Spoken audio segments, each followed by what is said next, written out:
The last time that we sat in this space here, Kels, that field behind us was empty. You remember that? I do.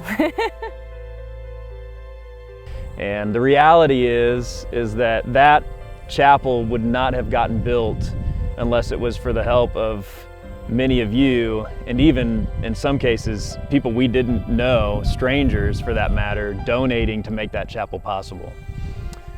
By the time that we got going on this build, we had raised over $100,000 of people donating towards that thing. And so it is our vow that always and forever it will remain a free wedding chapel. And so up till this point, we've hosted over 200 weddings just this year alone. And for the life of it, since we began, we're over 300. 350, is that right? Something like that. And so we love this space, and we just wanted to say thank you for helping us build it. But we're ready for what's next. Yeah, so we have free options during the week and during the day, and we don't want to do a full day rental that would block couples from having that option. So even when we add our new reception space, we've had people say, hey, can we book the whole day? And we tell them no, because we want to give people an option to come get married in the chapel and not have to go somewhere else or not be able to find a place because they have to spend thousands and thousands of dollars just for a ceremony. So we're gonna keep our free ceremony options. We're gonna keep our, a few $100 Saturday morning options. It would probably be a lot easier if we just did one booking all day, but that's just really not our hearts for this space. This is Founders Square. We love this space. It was symbolic for the chapel.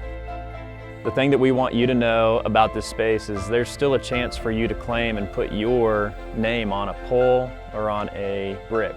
We've always said we don't want our names left here. We want everybody else's names left here.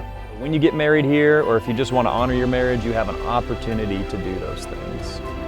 If you'd like to talk to us about what that looks like, you can find some information on the website or reach out to us and we can sit down and talk with you. Since we did our first wedding out here on this aisle in March of 2020, there's been hundreds of couples that have also walked the same path and said, I do. And it's amazing to think about how much has changed since then. Lots out here, obviously the chapel, tent, new building we're getting ready to build. But one thing that hasn't changed is our hearts for marriage and just the goal that people would get to feel a part of this space with us, to get to see it grow and be a part of its changing as they also grow their families and themselves. Come back out, have a glass of wine, maybe stay on site someday, attend a marriage retreat. We really hope that people come out more than just on their wedding day, but it's also a huge honor and joy to be a part of that day as they start and walk across from the tent and come down this aisle or walk down this aisle on the way into the chapel and down the aisle of the chapel as well. And the families and friends that come out as well. So now there's another field that we want to cultivate, and it's the one that's actually in front of us here. And soon there'll be a reception space there. Just like with the chapel, our hearts for what we're doing, it's not changing. We still believe marriage matters. We still think you should invest more in your marriage than into your wedding, right? Great. And we hope that you'll come and experience that here at the Brim for yourself.